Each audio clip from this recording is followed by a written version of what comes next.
did the Peverell Brothers create the Deathly Hallows? Hey, brother! Magical artifacts are amongst my favorite things within the wizarding world. The Marauder's Map, Philosopher's Stone, Sorting Hat, and Mirror of Erised, just to name a few. These incredible creations add so much to the world building, and in most cases, their singularity adds an almost reverence to their appeal. Real quick, I know that it's raining up above and it's gonna be picked up by the microphone. I'm really sorry. We tried to wait as long as we possibly could, but it's still raining. There's a kind of timelessness that coincides with these creations. They were products of highly talented individuals, and their unique abilities stand apart from the crowd, even in a world that's otherwise full of magically enhanced trinkets. But you can't help but wonder at times how each of these items came into existence, and the talented witches and wizards who first crafted them. The Marauder's Map, of course, we know was made by James, Sirius, Remus, and Peter. It's an amazing tool, especially for Harry and the threats that he was facing during his time at school. But I can't help but wonder what else this group would have gone on to create had they not been tasked with participating in the first wizarding world so soon after school. Then we have the Philosopher's Stone, which is the actual primary objective of the real-world field of alchemy, though, to be fair, a real one has never been created. Obviously. The in-universe stone, though, is absolutely incomparable, and for all intents and purposes, just is immortality. That's Voldemort's own key objective. Nicholas Flamel, though, we do get to meet from afar, but I've always interpreted him more as an academic who pushed the limits of his field rather than someone who was ever seeking power. This leads me to the Deathly Hallows, which really seem to stand in a league of their own when it comes to the powers that they possess and the way in which they challenge the outer boundaries of what magic is actually capable of. So today we enter into the all too murky waters of their creation. Were they actually gifts from Death himself on a lonely road? Or, as Dumbledore believes, is it more likely that these objects were just created by three powerful and otherwise dangerous wizards? And if Dumbledore is correct, then how did they do it? Today, we find out.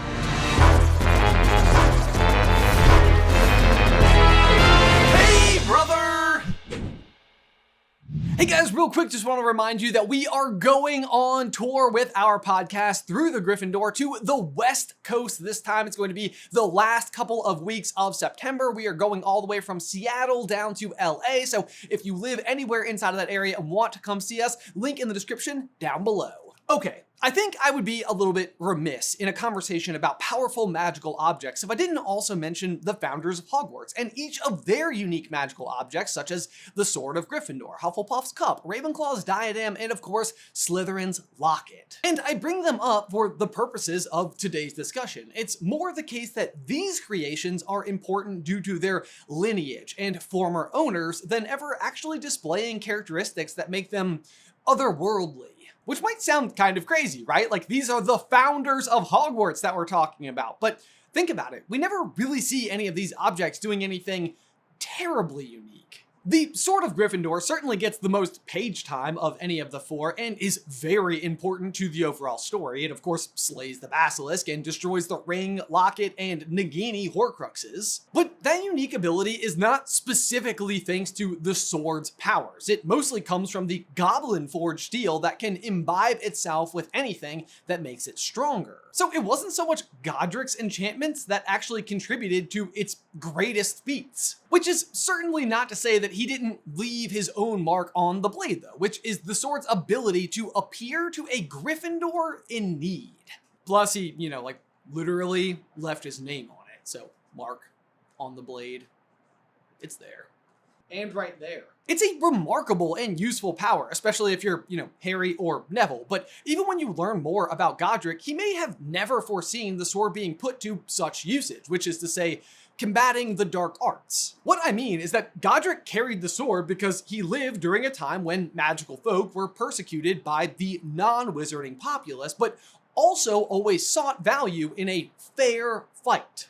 So if he were to duel with a muggle, then he would use his sword to do so, as his wand would make for an uneven contest. It's possible that Gryffindor's goal with the sword and its appearance to a Gryffindor in need is to uphold this particular legacy. Not to suggest that a battle may not at times be required, but they should always be fair. It's his ideals of chivalry shining through, which is one of the attributes you can most attribute to Gryffindor himself. After the Sword of Gryffindor, though, Salazar Slytherin's locket is likely the one that we know the most about, which is to say, very, very little.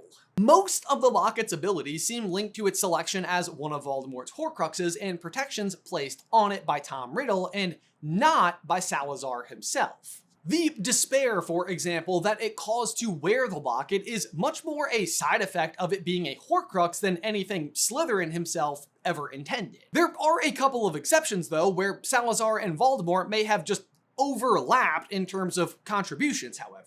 The first being that the locket in particular seemed to be able to look deep into Ron's heart to use his greatest loves and fears against him. I'd argue that this could partially be locket and not Horcrux related, as typically what you'd store within a locket is something you want to keep close to your heart, such as a photo of a loved one. From there, Voldemort's Horcrux could have taken advantage of a potential power that already resided within the locket itself. Then there's the fact that the locket opens by way of speaking Parselmouth, something that Harry himself doesn't actually even think to try for the first time until the moment comes to destroy it. Which, like, seriously, Harry? You never thought about that? Like, Chamber of Secrets, Salazar Slytherin.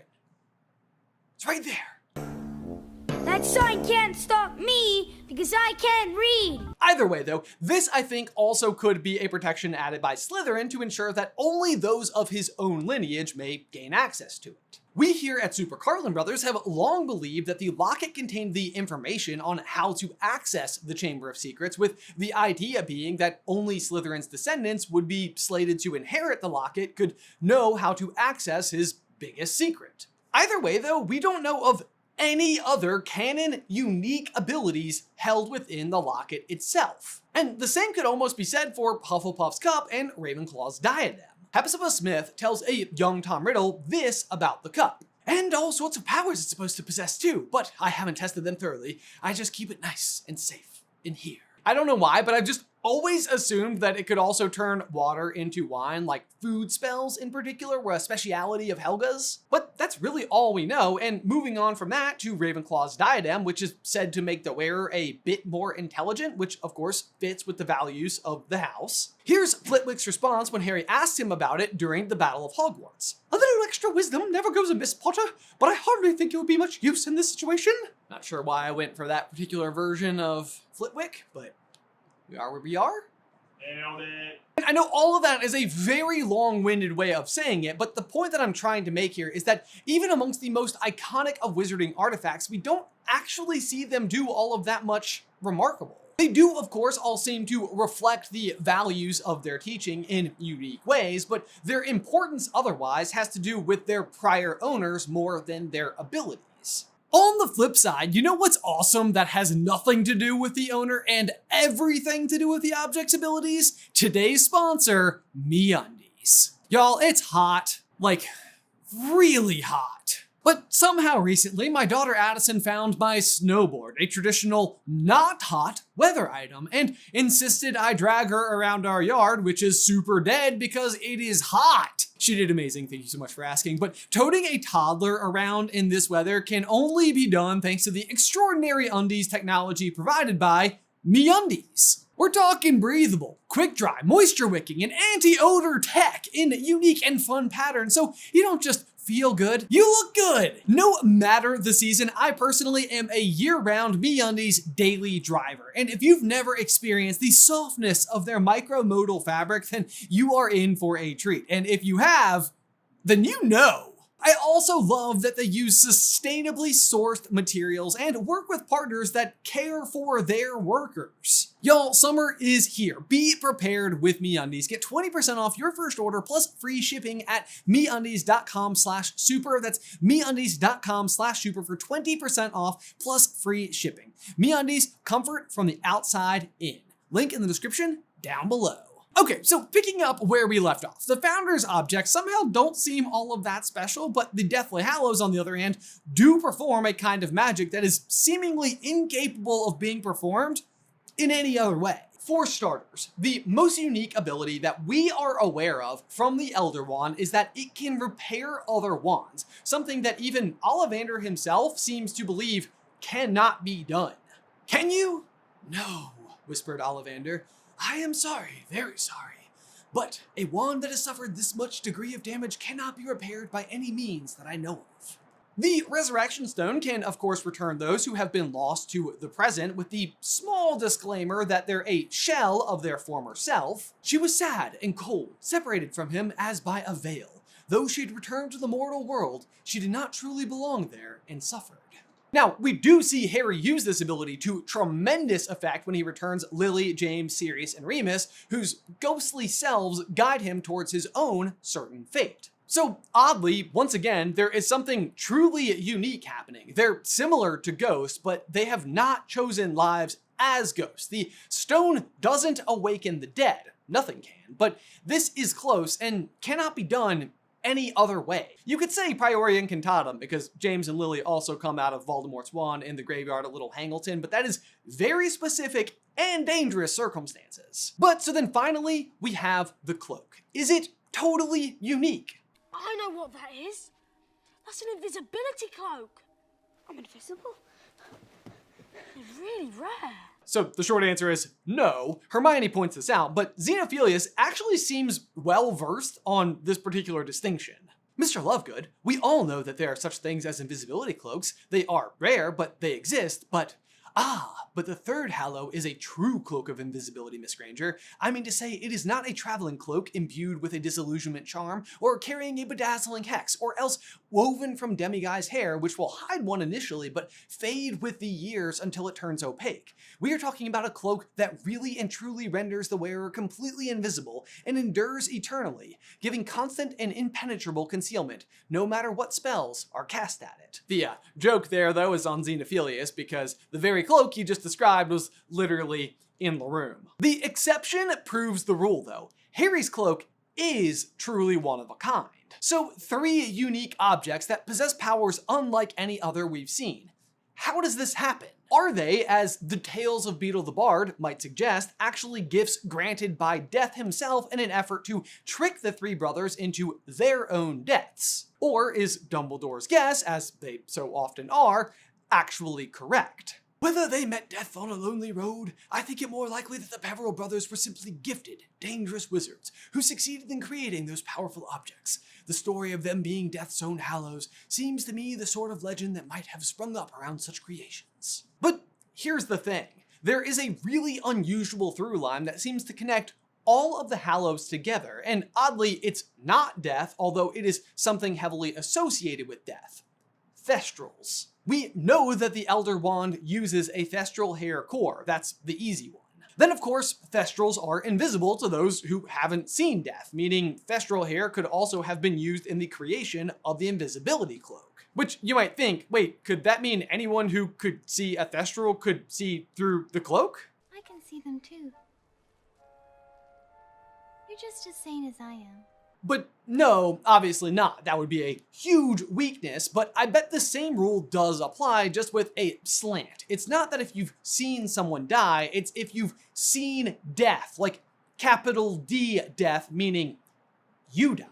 The obvious issue being that at that point it doesn't really matter because you're dead. But in the narrow loophole situation where you were wearing the cloak and used the stone to bring someone back, they could see you. But that brings us to the stone, and it's fascinating to me because it seems the hardest to reason out, but stick with me because I do have a thought. The Resurrection Stone almost works inverse to how Thestrals work. Again, if you've seen death, then you can see the Thestral. But then, of course, what the stone is capable of doing is allowing you to see someone who has already experienced death. The issue is, while hair is an obvious fit for a wand core or to be made into fabric, where could the stone have come from? Interestingly, both the real and wizarding world could have an answer for this.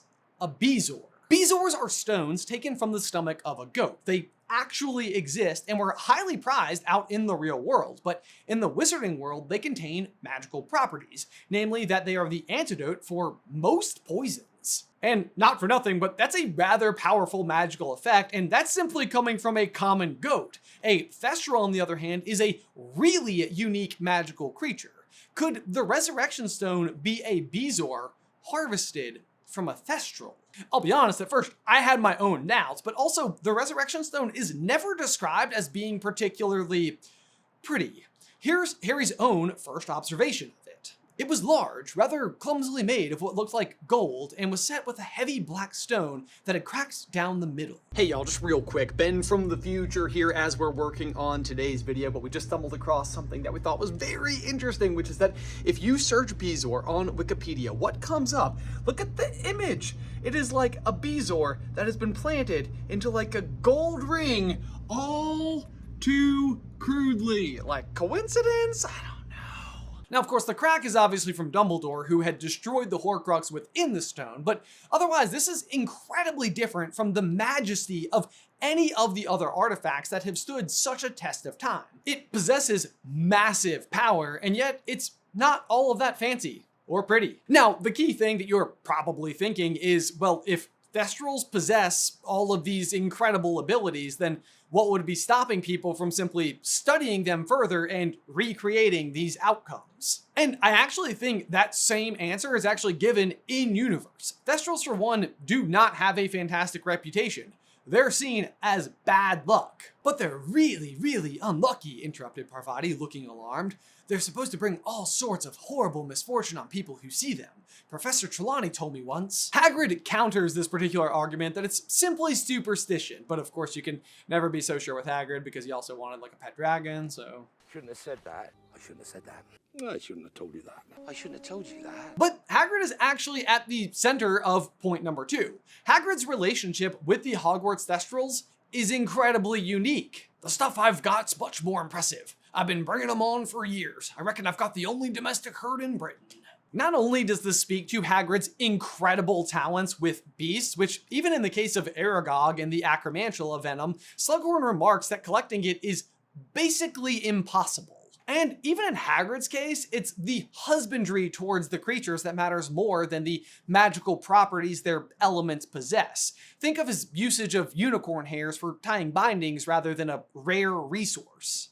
The overall point that I'm trying to make here, though, is that it seems like in very, very few instances have people actually worked closely with Thestrals. That is potentially except for the Peverell Brothers. As the story goes, there were once 3 brothers who met death on a lonely road, who gifted the brothers each of these 3 powerful objects. Whether they met death on a lonely road, I think it more likely that the Peverell Brothers were simply gifted, dangerous wizards who succeeded in creating those powerful objects. What if the story isn't quite right, but it is close? The words have just been shifted over time to better fit the storybook nature to the tales of Beetle the Bard. The 3 brothers didn't meet death on a lonely road. They were met with death. And what can you see when you've been met with death? Thestrals. And I hear you, like that's a bit of a reach, isn't it? Like, who would have died? None of the 3 brothers, obviously, at least not yet. And also, I would agree with you that we can't just necessarily like say, well, maybe they did some other time. However, even within the tale, we are specifically told of a death that would be very close to these 3 brothers. The fiancé of the second brother, Cadmus. The second brother journeyed to his own home, where he lived alone. Here he took out the stone that had the power to recall the dead and turned it thrice in his hands. To his amazement and his delight, the figure of the girl he had once hoped to marry before her untimely death appeared at once before him. So here's what we know. Each of the Hallows is connected in some way to the attributes of the Thestrals, and we know that there is a death connected to the 3 of them before their encounter.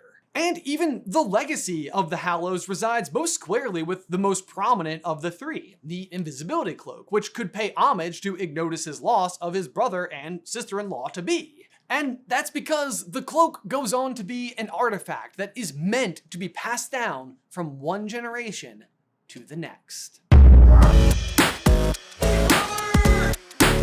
But there you go, guys. As always, thank you so much for watching. Be sure to like this video and subscribe to the channel if you haven't already. Also, don't forget that we are going on tour towards the end of September along the west coast of the United States. If you want to check that out, links to all the shows are in the description down below. Also, if you want to get our thoughts on what the potential powers of Slytherin's Locket and Hufflepuff's Cup are, you can check out this video right over here. But otherwise, guys, until next time, bye!